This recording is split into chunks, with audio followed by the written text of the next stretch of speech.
quicker, they threaten Roshan that much quicker, are able to fight that much quicker. If they can't do that based on laning, it could be a very tough early mid game for Vega. Since the start, almost, where we see like Silent, who's been support to carry and back to support. G has mostly fine-tuned the art of the mid lane. Yeah, he's his OG mid laner. Yeah, this is his home, and whether DK's in the meta or not, he's probably visited many metas before too. Top lane, early telekinesis pullback. Can't get it? Yes, they can. Last hit's going to be there, and it's going to be first blood rewarded to Vega. That's probably way worse than the DK versus Quad matchup. Cojones from Newbee to kind of pick up the tide, and obviously the banking on a better laning setup here, and the Ursa is hungry. Hero is in the game from the laning phase. Yeah, but he also has reduced cooldown, so it's nice. Fanboy. I do, you know, the blonde, you know, she's got that though. Here we go though. Kaka now at the mid lane here, looking to go for a roaming setup. There's been a lot of attention from Vega at the other lanes, but man, Seoma all over the place. Suddenly shows up mid lane to help out, but is it going to be too late? Can the Dragon's Blood be good enough to absorb the damage? No, they will be able to get off the dual breath and enough to be able to burn through the Dragon Knight. How ironic it is the THD taking down the Dragon Knight. Wow, Faith. He tanked that tower up with Kaka. Kaka did have a salve though, but yeah, they don't have enough mana. Arcane Aura is not going to be enough to secure you this. Oh, a chakra would have been good enough. Chakra would have been good. Kaka will walk away with his life on this one, and Sunlayer game is back. They have totally abandoned him to that top lane now, and he's going against a tri-lane that's about to swarm all the way around and catch him from behind the tower, but there's also action going to be happening here in the mid lane. The jump for G could be successful, and it will be with the deny. Was it deny? No, that was the cog deny. They will take down G. Top lane, though, they were able to swarm onto KP at the same moment, but can the Ursa make it out? He somehow jukes around the corner, but ends up getting face-to-face with the Weaver here. Does manage to walk away from trouble as the support staff is still hanging around, and in fact, they're going to be making their own move in. Can they get the burst play? The Rocket even helping out, and it is going to be Vega on the takedown. Important. That was not their philosophy last game. You're right. You know, save it for G because he's going to take it anyways. G's in trouble though again. Mid lane. Newbee trying to make up for the trouble at the top lane by getting a lot done here and taking down G once again, and they will be successful in it. Kaka picks up that one, and a follow-up could be there in Silent, but here comes Seoma, steps in with a Fade Bolt, will earn them to take down of Kaka, but they will still get the grab of the little blonde lady. Silent goes down. So many creeps. Makes it very easy to dive. Yeah, DK, he's struggling mightily in terms of deaths, but net worth is not so bad, 400. You're trying to balance it with how much the Ursa is getting on your team, so it feels pretty good. But here Newbee now are trying to help that a bit. They head to the top lane. Afterlife tries to TP out, but there's a good burrow, but then Seoma shows up with that Fade Bolt. Will zap down Kaka once again. Eventually Mugi will be able to move on in and get the finish takedown of the Afterlife. And Faith could be next. No! Able to de-aggro the tower a bit. He runs on out. Seoma's not going to be able to get the finish, and now it's Weaver moving on in. Can he take down the Grand Magus? No! He hits the showers, turns it around, zaps him with a Fade Bolt, and Mugi's going to try to run out the other direction. He will be fine. Really good. The value is ridiculous. Yeah, it's just like a... He's salivating, I'm sure, looking at the land of Newbee and what he's going to get at level 6. Nice pullback right into the cogs. Mugi's going to be forced to try to eat through his way out, but can't do it. The setup in this top lane. Looks like Smoke is not going to be popped, but Afterlife certainly senses something. So pinging up there, SCC will be popped at that moment, but they've already made the move for G. Hook shot's going to be, and he cogs them all inside to stop them from moving onto G. G's going to be able to turn around, gets good damage onto SCCC, but can't quite get the finish. Him and Afterlife now going to eat the huge Sonic Wave coming out, and it will help secure a double kill for KP. Against a TK that already died. How many times has he died this game? He's 0-4-0, but he's still got the tower. That's objective gaming at its finest. Speaking of getting towers and objective gaming, it will be Mugi grabbing up the top tier 1. He's thinking about diving deep, looking to go for Silent. G's here too. Steps forward with the refire, hits him with the stun. Mugi. Oh, he wants to finish his plate here. He's getting baited in. Potentially Silent will ultimately go down, but Afterlife now shows up, and he's going to get the battery salt off, and now Mugi, was it worth it? Diving in deep. I always say it was on my Aloha dance in the pit. The real you. He has bodyguards here. Kaka, though, as you can see, in Viz, scouting the whole thing out. Oh, a sentry gets dropped, but that's the moment the Afterlife has already made his move in. He pops out the dust, and they're going to quickly shred through Kaka the second he's able to show himself. Faith also going to be going down. A good head start for Vega on this one. As they drop down 2, they will end up losing Afterlife. But Mugi in a lot of trouble. Zapped up with that Fade Bolt.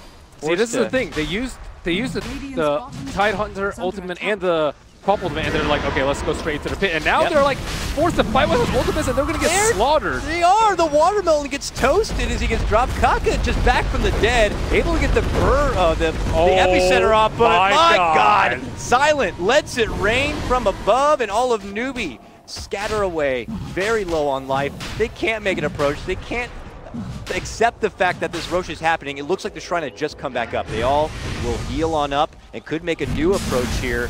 This is getting stretched out long enough that it could turn trouble for Vega. They will knock down Silent. With the help of that Sonic Wave, Afterlife, though, was able to make the move in for Kaka, locks him within the cogs, and they will be able to get the finish. Sayoma picks that one up with Fateful, and they get the turnaround takedown of Afterlife. A double kill going to be awarded to Mugi. Last fight? Yeah, he's a Fateful KS master this game, too.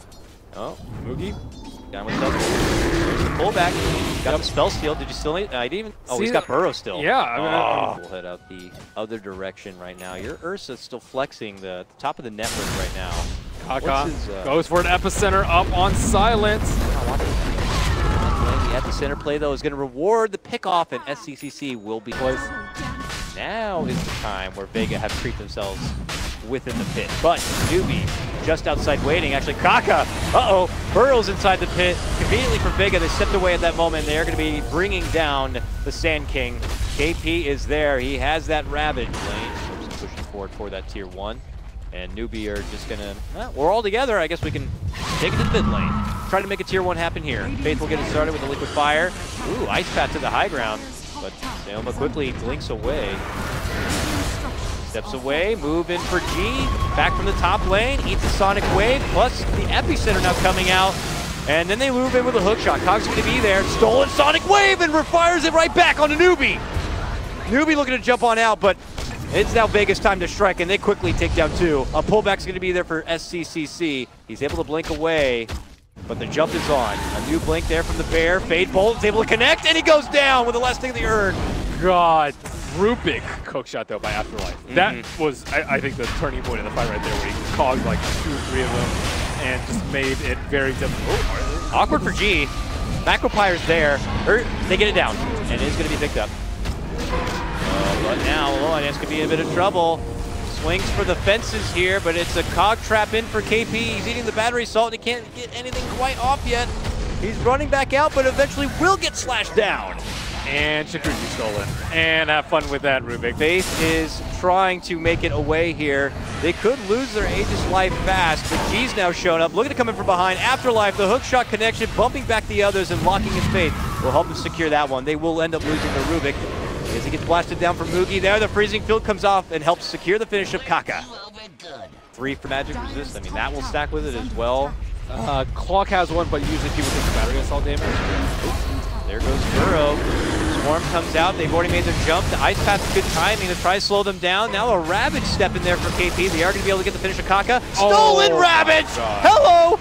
Drop down from Sayoma, and he puts it right on top of the heads of Newbee here, and it's another disaster for him. They lose 3.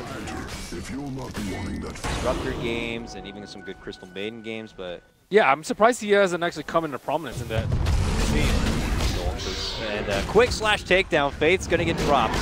We're a lot of individual players who've been across a lot of many teams, and we're just trying to still find our chemistry and work as a team and not as individuals. But it's Newbee, the team, that look like they're not working as a team whatsoever, and Vega just getting everything they want here. SCCC is barely able to survive. Faith steps in as the bodyguard. The 2 dragons, I suppose, are actually really good at it because they have this huge damage over time, but not that many other heroes have that. Pugma, I suppose, can also do that.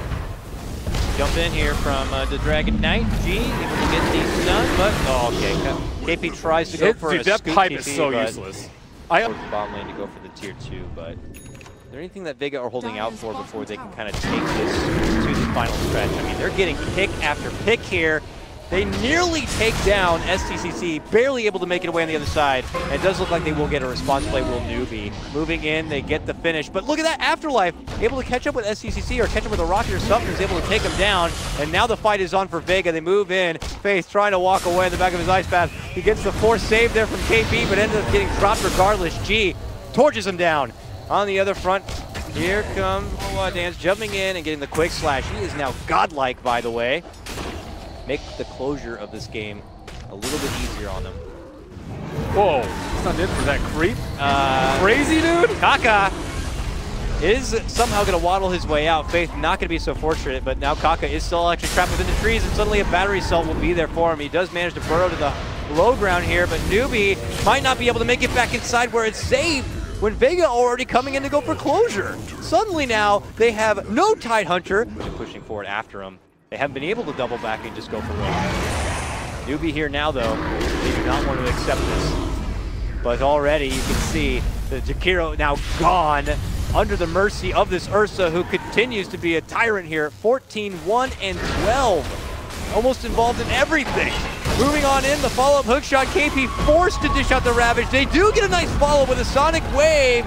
And potential turnaround could be here for Newbee, but now Freezing Field comes out from Silent and will help him get the finish onto Kaka. And it could be Vega going back the other direction. A jump in's going to be there. KP already pops out the magic resistance. It could be Ursa in trouble, and he actually goes down. That is a mighty net worth and a godlike streak. Going to be going the way of SCCC. Meanwhile, KP going to get dropped as G secures the godlike double kill here. They still swinging it about. He's blasting down SCC, gets it done. Now looks to go for Mugi. Says, I've had enough.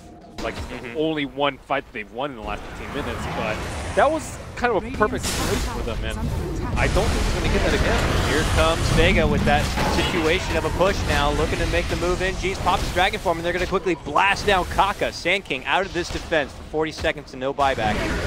Mugi now looking to go into action, has that Deso. Squares off with the Ursa. The Ursa fighting with everything he has. If he could burst down KP here with that first life would be huge value for him, but can't quite get it, so they will be able to turn around onto him and get that Aegis down.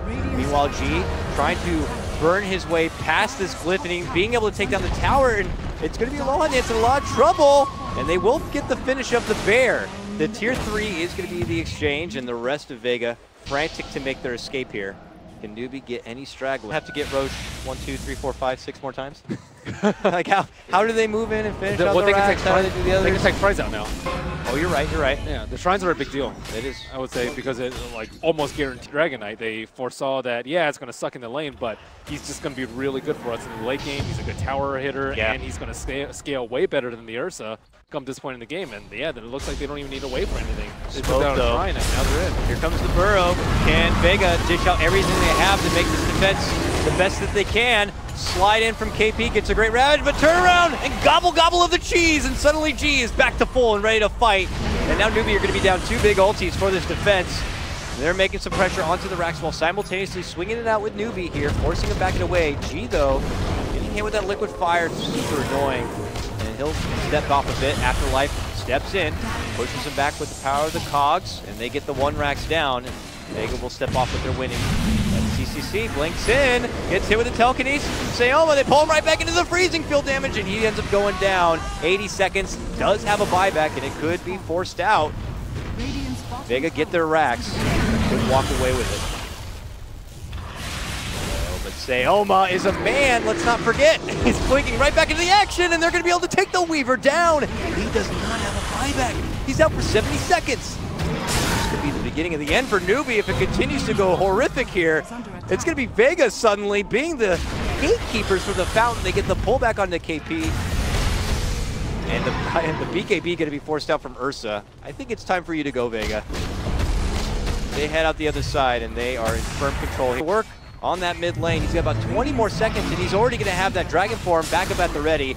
Now the buyback going to be forced out from SCCC. They might notice that the Weaver doesn't have one, and Vega could look to go for the end here. G out the other direction on the back end of his BKB, allows him to get to safety.